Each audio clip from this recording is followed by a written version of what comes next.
Hello students, I am Vikas Sani and today I will teach you about the topic of tense and it is the second video of present indefinite tense.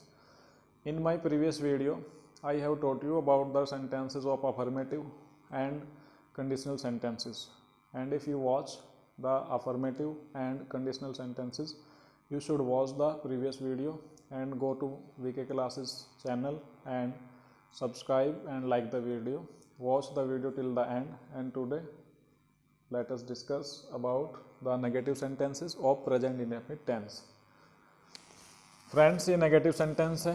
Negative sentence में structure क्या होता है, मैंने अलग अलग लिख दिया है। यदि आपका सब्जेक्ट प्लूरल है तो उसके साथ हम डू नॉट का यूज़ करते हैं, वर्ब का फर्स्ट फॉर्म लगाएंगे, फिर ऑब्जेक्ट लगाएंगे।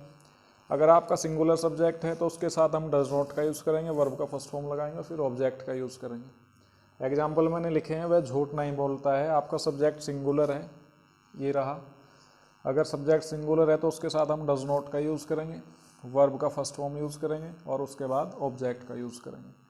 और अगर आपका सब्जेक्ट प्लूरल है, जैसे तुम स्कूल नहीं जाते हो, यू है, तो उसके लिए हम प्लूरल सब्जेक्ट है तो प्लूरल वर्ब का यूज़ करेंगे, डू नॉट लगाएंगे, प्लूरल वर्ब लगाएंगे और फिर ऑब्जेक्ट का यूज़ करेंगे। इस तरीके से हम ट्रांसलेशन करते हैं। इट मीन्स सबसे पहले सब्जेक्ट लेंगे, helping verb will select according the subject. If the subject is singular we choose does not, and if the subject is plural we choose do not. According the subject we use the helping verb and after it we use the object. And I have written an example related to competitive examinations. ये तो basic चीज़ें हैं, बचपन से आप पढ़ते आए हैं टॉपिक टेंस को। फिर भी अगर कोई इसमें आप लोगों को प्रॉब्लम है, क्वेरी, आप मुझे मैसेज कर सकते हैं, कमेंट कर सकते हैं। But this type of examples sentence is related to the academic and competitive examinations to the topic of common error and editing. Paper में इस तरीके से क्वेश्चन आता है, सपोज उसने दे दिया he do not teach his brother in morning, he do not, तो यहाँ पे आपको बताना है which part is wrong of this sentence. If you have learned the helping verbs according subjects, you may find the error very easily, but if you don't have the knowledge about the helping verb according the subjects of this tense, you cannot get marks. अगर आपने ये helping verbs के बारे में पता है कि अगर आपका सिंगुलर सब्जेक्ट है तो उसके साथ डज नॉट आएगा, प्लूरल सब्जेक्ट है तो डू नॉट आएगा, तो आप बड़ी आसानी से एक नंबर ले सकते हैं। बट यदि आपको रूल लर्न नहीं है, याद नहीं है, तो फिर आप लोगों को एरर फाइंड करने में प्रॉब्लम होगी। तो कौन सा पार्ट इसका गलत है? A part is wrong because there should be does instead of do. इस तरीके से पेपर में एरर आ जाती है कि वो क्या करेगा, एग्जामिनर सिंगुलर सब्जेक्ट के साथ डू नॉट का यूज़ दे देगा और प्लूरल सब्जेक्ट के साथ डज नॉट का यूज़ दे देगा। ये आप लोगों को याद रखना है। इसके बाद हम बात करते हैं नेवर की। नेवर का भी इसमें एक रोल होता है जिसका मीनिंग होता है कभी नहीं या कभी मत। जिन सेंटेंसेस में कभी नहीं या कभी मत आता है उनको ट्रांसलेट करते हुए हम उनके लिए नेवर का यूज़ करते हैं। और नेवर का यूज़ जब होता है तो इसके साथ अफर्मेटिव सेंटेंस का स्ट्रक्चर फॉलो होता है। It means according the subject V1 और V1 प्लस S और ES is used in this sentence with never. यदि नेवर सब्जेक्ट के साथ दिया गया है तो हम वर्ब में फर्स्ट फॉर्म भी लगाएंगे according the subject of plural, and verb की फर्स्ट फॉर्म में S या ES भी लगाएंगे according the subject of singular. यानी जैसे अफर्मेटिव सेंटेंसेस में हमने पढ़ा था वर्ब की फर्स्ट फॉर्म प्लूरल सब्जेक्ट के साथ और वर्ब की फर्स्ट फॉर्म में S या ES सिंगुलर सब्जेक्ट के साथ, तो यही सेम रूल नेवर के साथ फॉलो होगा। जैसे वह कभी किसी को गाली नहीं देता, ही never abuses. Abuse is the plural verb and we add S in this verb to make singular because our subject is singular.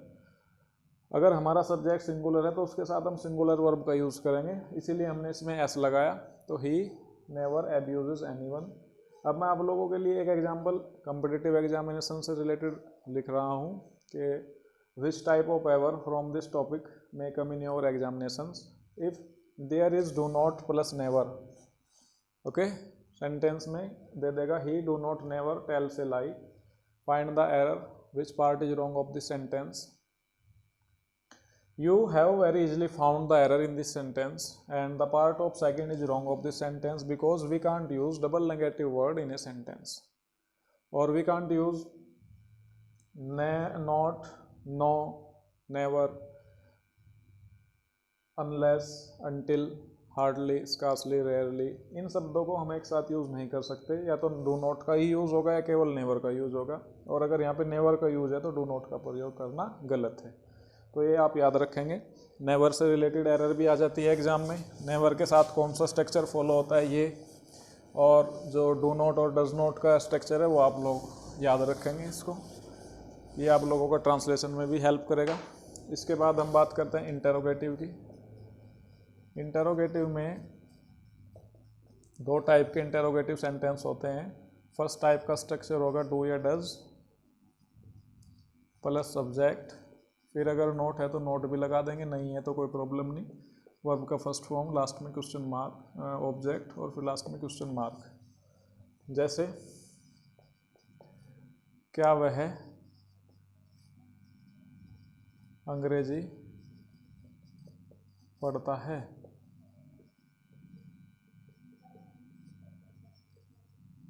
According the sentence, first of all you should have find the subject of the sentence, and the subject of the sentence is he, and according he there should be does in the starting of the English translation of the sentence, because he is singular subject and he bears does with itself, so the sentence will start does. Subject is he, not is not given in this sentence, verb is read, and object is English. Does he read English? Okay, the translation is like that. And the second type, starting में question word आएगा, आप इसको WH family भी बोल सकते हैं। फिर do या डज, फिर सब्जेक्ट, नोट है तो नोट लगाएंगे, वर्ब का first form plus object question mark. फिर जैसे एग्जाम्पल है, वह कहाँ रहता है।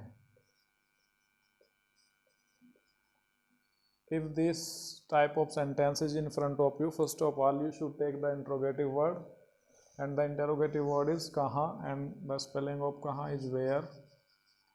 Okay, and after that you should find the subject of the sentence. Subject is he bears does with itself, where does, subject is, it means do does, subject he, note इसमें है नहीं तो note को छोड़ देंगे, verb का first form रहना leave, object इसमें कुछ है नहीं।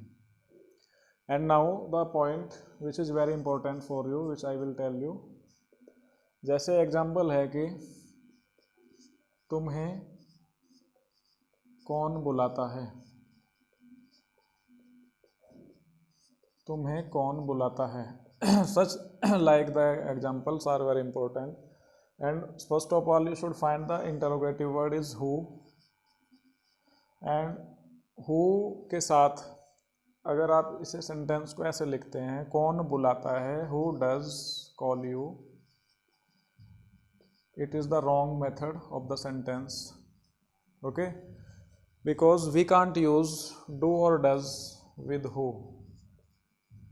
हम कभी भी डू या डज का प्रयोग हु के साथ नहीं करेंगे as a helping verb. You should remember this, it is very important for you, because who is a subject also in itself. यानी हु क्या होता है, एक इंटेरोगेटिव वर्ड भी है, हु अपने आप में एक सब्जेक्ट भी होता है, हु एक रिलेटिव प्रोनाउन भी होता है। सब्जेक्ट के रूप में सिंगुलर और प्लूरल दोनों के लिए यूज़ होता है, रिलेटिव प्रोनाउन के रूप में मेल फीमेल के लिए यूज़ होता है। तो सेंटेंस चूँकि हु है, तुम्हें बाहर कौन बुलाता है, तो इसमें इट मीन्स हमने हिंदी में तो बोल दिया कि कौन बुलाता है, but there is a man whom name we don't know, यानी कि बाहर कोई ना कोई व्यक्ति है, लेकिन प्रॉब्लम क्या है कि हमें उसका नाम नहीं पता, इसलिए हमने उसको क्या बोल दिया कि कौन बुलाता है। अगर हमें नाम पता होता तो हम नाम लेकर बोलते कि भाई बाहर मोहन बुलाता है, सोहन बुलाता है। सो इसलिए हु के साथ हमेशा अफर्मेटिव स्ट्रक्चर फॉलो होता है। वर्ब में SEIS लगेगा, हु कॉल्स यू आएगा, ये नहीं लिख सकते आप who does call you, who do call you. ये पॉइंट आप नोट रखेंगे कि वी कांट यूज़ हु के साथ हम कभी भी डू या डज का प्रयोग नहीं करेंगे। अगर हु के साथ डू या डज मिल जाए वहीं पे एरर है।